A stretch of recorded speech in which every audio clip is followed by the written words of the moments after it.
de Santa Catarina. Por favor, com a palavra, deputado Esperdião Amin. Eu vou saudar o nosso presidente da mesa, deputado Pedro Cusai, e em seu nome todos aqueles que eu já tive a oportunidade de registrar a sua presença. Queria fazer esse esclarecimento. Eu não sabia da apresentação desse institucional que é da Câmara, e quando eu falo ali que essa questão foi resolvida no século passado, mostra que a gravação é do século passado. Eu devo ter gravado isso em 1999, já que a resolução da questão dos limites com a Argentina, não é, professor Zeferino, ocorreu em 1895, pelo presidente Cleveland. Então, era no século, então passado, agora, 2 séculos atrás. Mas eu quero registrar com muita emoção, em primeiro lugar, o meu agradecimento ao presidente da Câmara, deputado Marco Maia, e a todos os seus colaboradores, por terem mantido esta sessão solene, apesar de hoje estar pautado um tema, deputado Onofre, deputado Mauro Mariani, dos mais importantes e controversos. E aproveitando a presença dos visitantes, dos jovens que visitam a Câmara, hoje está pautada a deliberação, ou o início da deliberação, a respeito da questão dos royalties do petróleo, do pré-sal. Então, eu não vou falar sobre esse assunto, que também é contestado. Quero registrar que é muito importante esse registro dos 100 anos. E eu me associo ao deputado Pedro Cusai, ao deputado Celso Maldaner, ao deputado Onofre, ao deputado Mariani. A deputada Carmen também está inscrita para falar. Para tornar público este evento. Este é o evento mais escondido da história do Brasil. O historiador brasileiro tem vergonha de falar disso. Porque não é a questão dos limites. A questão dos limites, por si só, mereceria que todo estudante de direito redigisse, aliás, conhecesse. Ontem eu compulsei as 715 páginas da exposição histórico-jurídica feita pelo conselheiro Manuel da Silva Mafra, impressão feita graças ao nosso Instituto Histórico e Geográfico de Santa Catarina, e ele enfrentou nada menos do que o advogado Rui Barbosa, defendendo o Estado do Paraná. E 3 vezes Santa Catarina venceu no Supremo Tribunal Federal. Depois é que veio o acordo. Então, isso só já é um assunto da maior importância jurídica, histórica. Até porque outras questões entre Estados brasileiros estão pendentes no Supremo Tribunal Federal, que eu não vou aqui mencionar. Mas o que eu quero dizer é que esse conflito social, além da questão de terras, marcou o massacre de um catarinense singular, o mais singular dos catarinenses. O mais singular dos catarinenses foi massacrado pelas forças oficiais na defesa de interesse de multinacionais ao longo de 4 anos de campanha militar. Pela primeira vez se usou avião em combate. E o que eu quero dizer aqui, se o tempo permitir, será exatamente isso.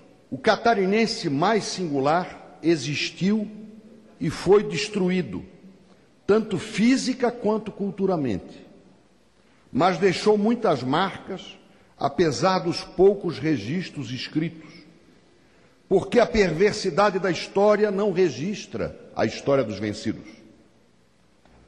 Para a história, passam somente os vencedores, independente de suas virtudes.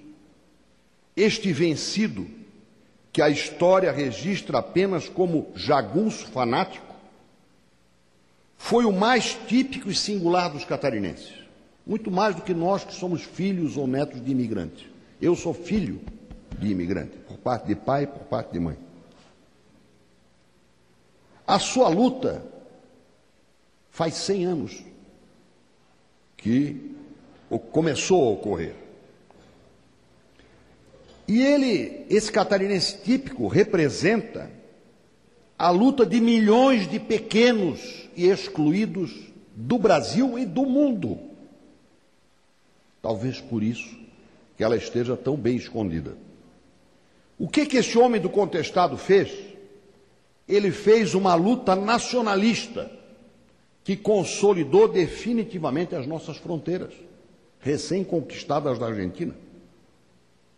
Fez uma luta ecológica contra a devastação dos nossos recursos naturais, patrocinada pelo capital estrangeiro.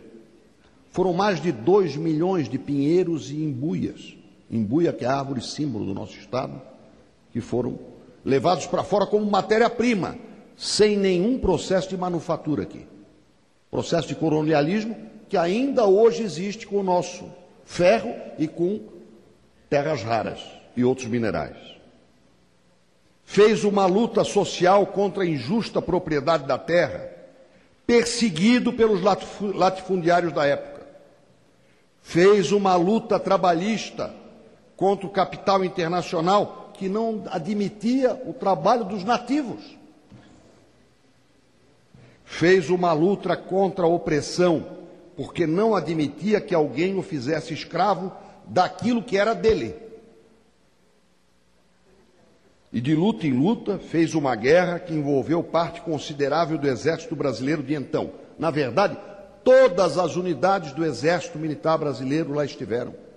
Eurico Gaspar Dutra, Henrique Dufres Batista Teixeira Lott, Euclides Figueiredo, pai do presidente Figueiredo, todos eles combateram pelo exército lá. Lott pegou tifo em Caçador. Euclides Figueiredo quase morreu afogado no Rio Canoinhas. Pela primeira vez, repito, se usou avião em guerra, em operação de guerra. Lá morreu o primeiro piloto brasileiro, o comandante Kirk, nascido em Campos, Rio de Janeiro. Provocou a morte, não se sabe de quantos. Alguns falam que foram 5 mil, outros dizem que foi 12 mil, outros dizem que foram 20 mil mortos. É claro que num episódio escondido, a estatística também é escondida. O nosso homem do contestado, infeliz nas suas lutas, foi infeliz também na história. O episódio do contestado é muito mais rico em todos os sentidos do que o episódio de Canudos. Faltou-nos mesmo, foi o Euclides da Cunha. A nossa guerra, desdobrando-se no mesmo período da Primeira Guerra Mundial, não chamou a atenção da sociedade brasileira para os seus aspectos políticos, econômicos, sociais e militares. A sociedade catarinense desfruta ainda hoje de uma série de valores que o homem do contestado defendeu pela guerra. E eu vou aqui resumi-los. Primeiro, nós temos um regime fundiário baseado na pequena propriedade produtiva e viável do ponto de vista econômico. Temos um arraigado sentimento catarinense de defesa do patrimônio natural e ecológico. Isto também é herança do contestado. Temos espírito comunitário. Eles eram tidos como comunistas. Quem tem, mói. Quem não tem, também mói. E, no fim, ficamos todos iguais. Este é um dos poucos slogans do homem do contestado. Repúdio à opressão e sentimento de liberdade que hoje ainda habita a alma do catarinense. Injustiçado pela história, sem oportunidade de fazer-se ouvir, nós devemos reconhecer o homem do contestado como o mais legítimo e singular dos catarinenses. Todos nós lhe somos devedores.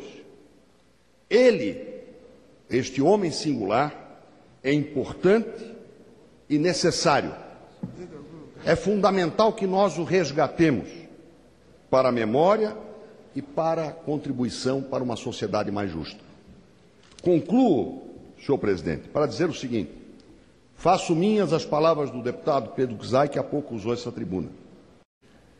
Em função da depressão social e econômica que ainda aflige esta região, não em todo, mas em parte, creio que é dever da nossa bancada, e já faço aqui o anúncio da minha proposta, que nós tenhamos uma emenda coletiva para atender aos 20 municípios com IDH mais baixo de Santa Catarina, seguindo inclusive o preceito da Lei 12.000.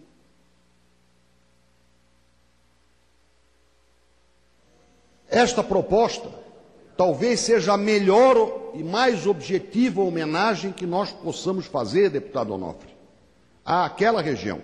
Porque se for procurar os 20 ou os 30 municípios com mais baixo IDH, o Índice de Desenvolvimento Social de Santa Catarina, nós vamos encontrar esses municípios predominantemente na região do contestado. E a Lei 12.220, de 2002, previa isso, que os municípios com mais baixo índice de desenvolvimento econômico e social tivessem um conjunto de 52 ações de habilitação, de qualificação, de oportunidade econômica e social. Creio que neste centenário a bancada federal de Santa Catarina faria um belo gesto, um gesto pedagógico, se desse um tratamento preferencial para aqueles que mais precisam, resgatando o homem do contestado. Muito obrigado. Obrigado, deputado Esperidião Amin.